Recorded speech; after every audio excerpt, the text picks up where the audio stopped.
E agora, buscando concluir, fechar com a chave de ouro essa série sobre o arrependimento, eu gostaria de fazer uma pergunta extremamente importante da gente poder saber a resposta correta. O arrependimento é necessário para a salvação? Então, como a gente viu aqui anteriormente, Jonas nos diz uma coisa muito importante sobre o arrependimento. Se a gente for para Jonas capítulo 3, versículo 10, a gente vai poder ver algo essencial para o arrependimento e a gente vai poder olhar lá daqui a alguns minutinhos, mas vamos trazer à tona aqui alguns aspectos importantes. A gente viu que arrepender-se não quer dizer remorso ou sentimento de culpa obrigatoriamente. A gente viu também que quem mais se arrepende na Bíblia é Deus. Então a gente não pode associar arrependimento com dos seus pecados, a gente não pode adicionar a palavra de Deus. Então, considerando essas questões e sabendo que a salvação é única e exclusivamente pela fé, né? A gente pode até ir para Efésios 2 para trazer essas coisas à tona, trazer novamente essas questões à memória. Não estou aqui falando a minha opinião sobre a Bíblia, o que eu trago aqui é o que a Bíblia realmente diz. Então a gente pode ir para Efésios capítulo 2. Efésios capítulo 2, versículo 8. Pois pela graça sois salvos por meio da fé, e isso não é de vós mesmos. Isso é o dom de Deus, não de obras, para que nenhum homem se glorie. Então a salvação é por fé ou é por obras? Claramente pela fé. A salvação ela é obtida através da graça. E essa graça vem por meio da fé, que a gente deposita, essa fé que a gente coloca, no qual a gente confia em Deus, em Jesus Cristo, como nosso único Salvador. Não é Jesus e outra pessoa, não é Jesus e Buda, Jesus e Mohammed, Jesus e Maria, não. Único e exclusivamente Jesus como nosso Salvador. A gente pode também ir para Gálatas, a gente pode retornar um livro aqui, ir para Gálatas, no capítulo 2, ir para o versículo 21. Não negligencio a graça de Deus, pois se a justiça vem pela lei, então Cristo morreu em vão. Se a salvação vem pelas obras, se a salvação vem pela lei, se a justiça vem pela lei, Cristo morreu em vão. Por que teve a crucificação de Cristo se a salvação é pelas obras? Então, é bem evidente que a salvação é pela fé. Ela é obtida somente pela fé e ela nos dá a vida eterna, não tem como perder ela. Gálatas capítulo 2, versículo 16. Sabemos que um homem não é justificado pelas obras da lei, mas pela fé de Jesus Cristo. Nós também cremos em Jesus Cristo, para que pudéssemos ser justificados pela fé de Cristo e não pelas obras da lei. O que são obras? Boas ações, ações de caridade, a gente pegar e dar o dinheiro a pessoas necessitadas, é pegar a gente fazer ofertas à igreja, é pegar a gente ler a Bíblia, fazer orações. Obras é qualquer tipo de movimento que a gente está fazendo, qualquer ação, pegar uma oração, a gente pegar e falar sobre Deus. Isso que eu estou fazendo aqui é uma obra. Então, isso é necessário para a salvação? Para que pudessem ser justificados pela fé de Cristo e não pelas obras da lei, porque pelas obras da lei nenhuma carne será justificada. Abraão creu e isso lhe foi imputado como justiça. E para selar aqui com o último tapão, a última marretada, encerrando aqui com uma chave de ouro para colocar no caixão essa doutrina de que a salvação é pelas obras. Romanos capítulo 11, versículo 5. Assim, então, também no tempo presente há uma remanescente de acordo com a eleição da graça. E se é por graça, então não é mais por obras. Caso contrário, a graça não é mais graça. Mas se for por obras, então não é mais por graça.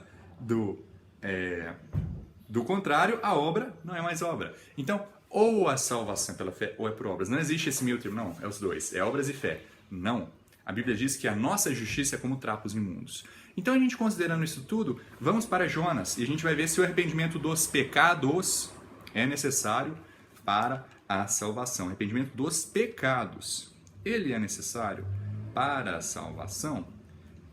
Então, enquanto eu vou para lá, o que a gente lembra como no arrependimento bíblico? O que ele está associado com? Mudança. Mudança em relação a algo, mudança em opinião em relação a uma pessoa, a uma coisa, mudar de ideia. Isso quer dizer arrependimento, segundo a Bíblia. Jonas capítulo 3, versículo 10. E Deus viu as suas obras, como se desviaram do seu mau caminho, ou seja, como eles pararam de pecar e fizeram coisas boas, limparam a própria vida, limparam as más ações. Deus viu as suas obras. Como se desviaram do seu mau caminho. E Deus se arrependeu do mal que tinha anunciado que faria a eles. E não fez. Não só a gente vê que aqui Deus se arrepende, então a gente vê que arrepender não é obrigatoriamente dos seus pecados, mas a gente vê também que mudar de más obras, limpar a vida, né? Igual muitas pessoas vão falar, não precisa ser salvo, você precisa mudar a sua vida e caminhar em direção a Jesus. A Bíblia não diz isso em nenhum momento. Limpar a sua vida, deixar de pecar, fazer coisas boas, isso está falando de obras. É algo importante? É algo importante, mas obras não estão presentes nem no início, nem no meio, nem depois, enquanto a pessoa está sendo salva. Na salvação é somente pela fé. Ok, a pessoa ela pode querer ser um discípulo de Jesus Cristo e fazer obras boas depois? Claro que pode. E eu recomendo, eu digo, faça isso. Mas é uma coisa diária, é uma batalha diária. A gente lutar contra a carne e andar no novo homem. Não é algo automático, igual as pessoas vão tentar dizer. Se você não faz obras, você não é salvo. A Bíblia nunca diz isso. Salvação é exclusivamente pela fé. Tendo isso em mente, então, a pergunta continua: arrependimento? Se o arrependimento é necessário para a salvação e não é dos seus pecados, que tipo de arrependimento é esse? Então agora eu gostaria de ir para Lucas, capítulo 15, e neste momento eu já deixo uma vez que a gente vai ficar num ping-pong aqui com os 4 evangelhos especialmente, porque neles a gente vai ver muitas menções de arrependimento e desse arrependimento que é necessário para a salvação. Então, Lucas, capítulo 15. Lucas, capítulo 15. Então aqui a gente pode tomar em conta a parábola, o exemplo, né, das ovelhas perdidas. Então, qual de vós é o homem que, tendo 100 ovelhas e perdendo uma delas, não deixa no deserto as 99 e vai atrás da perdida até encontrá-la? E tendo encontrado, regozijando-se, a põe sobre seus ombros e, chegando em casa, chama os seus amigos e vizinhos, dizendo-lhes: alegrai-vos comigo, porque eu encontrei a minha ovelha que estava perdida. Eu vos digo que assim haverá mais alegria no céu por um pecador que se arrepende do que por 99 pessoas justas que não necessitam de arrependimento. E olha aqui a palavra que é usada, pessoas justas. A gente acabou de ler em Gálatas sobre justificação. Somos justificados, somos feitos justos. É pelas obras da lei? Ou é pela fé? Claramente pela fé. Então aqui a gente tem uma associação na Bíblia de justificados como sinônimo, ou os justos como sinônimo na maioria das vezes, né? A gente não pode, nesse momento, ser 880, mas muitas vezes na Bíblia, considerando o contexto, a gente vê justos como sinônimo de salvos, santos, filhos de Deus, crentes, filhos da luz, pessoas que acreditam em Deus, pessoas que são salvas. Então aqui a gente pode ver também a questão da mulher que, tendo 10 peças de prata, perdendo uma peça, não acende a candeia e varre a casa, buscando com diligência até encontrá-la. Encontrando, ela chama as amigas e as vizinhas, dizendo, e tendo-a encontrado, alegrai-vos comigo, porque encontrei a peça que eu havia perdido. Assim eu vos digo que há alegria na presença dos anjos de Deus por um só pecador que se arrepende. Agora eu te pergunto, uma pessoa que é salva, ela deixa de ser um pecador? Uma pessoa que acredita em Deus, ela deixa de ser um pecador? Claro que não, todos nós temos pecados em nós. Paulo dizia que é o chefe dos pecadores. Paulo dizia que ele morria diariamente para o velho homem. A gente pode também ver o exemplo de Davi, que cometeu adultério e até assassinato, Saul, que cometeu suicídio, Sansão também. Então, obviamente, nós temos pecado. A Bíblia diz, lá para o lado de 1 João, que se dissermos que não temos pecados, enganamos a nós mesmos e a verdade não está em nós. Então a gente tem pecado. Então o que isso quer dizer? Pecador e justo. Pecador é uma pessoa não salva. E justo é uma pessoa que foi justificada. Então, como assim? Que arrependimento é esse? Que é necessário para a salvação? Vamos aqui para Marcos agora. Marcos, chegando ao fim aqui da nossa leitura, que eu acho que vai ficar bem evidente o que a Bíblia quer dizer com isso. Marcos, capítulo 1. Marcos, capítulo 1, versículo 14. Ora, depois que João foi colocado na prisão, veio Jesus para a Galileia, pregando o evangelho do reino de Deus e dizendo: o tempo está cumprido e o reino de Deus está próximo. Arrependei-vos e crede no evangelho. E aqui a gente vê claramente o que a Bíblia quer dizer com arrepender. Arrependei-vos, mude. Qual que é o significado de arrependimento? Mudar de ideia. Mude de ideia e creia no evangelho. Mude e creia no evangelho. Mudar o que? Nossas obras? Não. Mudar no que a gente confia. Mudar no que a gente acredita. Para uma pessoa ser salva, ela precisa de 3 etapas para ela crer. O que é crer, né? Às vezes a palavra é usada tantas vezes que a gente esquece da real definição dela. Então, crer não é dizer, não, eu acredito em Jesus, ele era um bom homem, um bom profeta, mas ele não era filho de Deus. Essa pessoa não acredita no Jesus da Bíblia. Ah, eu acredito que Jesus existe, mas Maria também é intercessora. Essa pessoa não acredita no Jesus da Bíblia, porque a Bíblia diz que Jesus é filho de Deus e que Jesus é o único mediador entre homem e Deus. Então, na hora da salvação, na hora de crer em verdade, a pessoa precisa cumprir 3 etapas de sanduíche. O que esse sanduíche quer dizer? A primeira etapa é a pessoa se arrepender, é a pessoa mudar de ideia, entender que o que ela acreditava antes, por exemplo, eu era católico, eu tive que entender que a salvação por obras que o catolicismo ensinava era falsa, era uma mentira. Me arrependi, entendi, mudei, entendi que o que eu confiava era uma mentira. Depois eu preciso entender o que a Bíblia diz sobre o Evangelho. Eu preciso também compreender que a salvação é somente pela fé. Não basta eu mudar em relação ao catolicismo e virar um testemunho de Jeová. Eu continuo achando que a salvação é por obras, é por boas ações. Então, nada me aproveitou essa conversão a uma falsa religião, de uma falsa religião para outra falsa religião. Então, eu preciso arrepender, eu preciso entender o Evangelho, e o terceiro passo é qual? Escolher confiar nele. A gente tem um grupo de pessoas que chamam reprovados, filhos de Belial, que eles entendem o que o Evangelho diz. Eles sabem o que a Bíblia diz, mas eles escolhem não colocar a confiança no Evangelho. Então, se eu tenho esse sanduíche, eu mudei o que eu confiava. Eu não confio mais no catolicismo, eu confio na Bíblia. Eu me arrependi. Então, arrependimento, primeiro passo. Depois, o que eu fiz?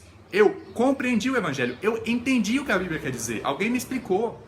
A fé vem por ouvir e ouvir da palavra de Deus. E a terceira etapa para fechar esse sanduíche é o quê? É eu escolher de total livre-arbítrio confiar nisso.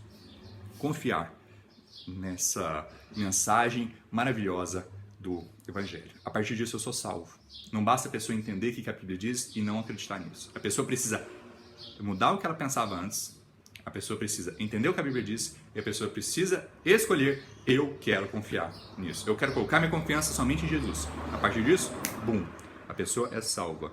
Então eu só gostaria aqui de mostrar mais alguns momentos onde a gente vai ver essa questão em que as pessoas confiavam em mentiras, em falsos deuses, em ídolos. E em que Deus chama elas ao arrependimento, em que Deus fala, olha, é preciso se arrepender.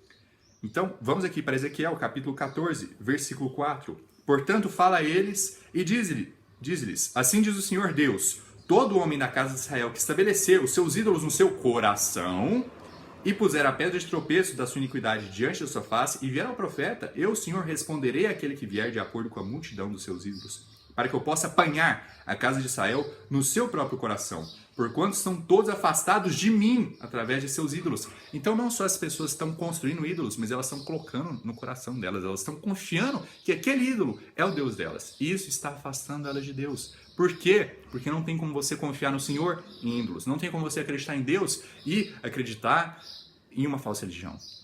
Não, eu sou católico, mas eu sou salvo. O catolicismo ensina que a salvação é por obras. O catolicismo ensina que Maria é uma mediadora, que a gente pode rezar para santos e que eles vão interceder para a gente lá do céu. Isso não é uma doutrina bíblica. Isso são doutrinas que atrapalham com a salvação. Os mormons vão dizer que Jesus é um Deus, junto com o testemunho de Jeová. Não que ele é parte da Trindade, mas que ele é um outro Deus. Isso é diferente do que a Bíblia ensina. Então, não tem como a gente confiar nos ídolos e no Senhor. Não tem como a gente acreditar numa falsa religião e ser salvo ao mesmo tempo. É necessário mudar. É necessário a gente escolher na nossa mente. É necessário a gente refletir, ter esse momento de reflexão e falar, nossa, eu quero mudar o que eu acredito. Não estamos falando de obras que, nossa, eu tenho que parar de beber, eu tenho que usar a roupa certa agora. Não. Estamos falando de a pessoa mudar o que ela está confiando, ela mudando a concepção para ela de quem Deus é, para acreditar no que a Bíblia ensina. Portanto, versículo 6, diz a casa de Israel, assim diz o Senhor Deus, arrependei-vos e tornai-vos os vossos ídolos e desviai as vossas faces de todas as vossas abominações. Então, a gente vê aqui isso. Em que outro momento? Atos 17, o último versículo que eu vou ler. Eu sei que o vídeo está ficando um pouquinho maior, mas é porque esse assunto é muito interessante e é muito importante a gente ver o que a Bíblia tem a dizer sobre ele de uma maneira mais expensa, né? Espessa, com mais versículos. Atos, capítulo 17, versículo 27. Para que eles buscassem ao Senhor, se talvez palpando possam achá-lo, ainda que ele não está longe de cada um de nós. Porque nele vivemos, e nos movemos, e existimos, como também alguns dos vossos poetas têm dito, porque também somos a sua descendência. Sendo nós, pois, descendência de Deus, não devemos pensar que a divindade seja semelhante ao ouro, ou a prata, ou a pedra, esculpida pela arte e imaginação do homem. Então, novamente, a gente vê o quê? Ídolos, prata, esses metais preciosos, ouro, ou esses metais, esses materiais, perdão, mais brutos, pedra, esculpidos pela arte. A gente tem também madeira, em que eles usavam em outros momentos, a partir da imaginação do homem. Mas Deus fechou os olhos para os tempos de tal ignorância e agora ordena a todos os homens em todo lugar que se arrependam, porque ele tem determinado o dia em que há de julgar o mundo com justiça por meio do homem que ele ordenou. E disso deu certeza a todos os homens, ressuscitando-o dos mortos.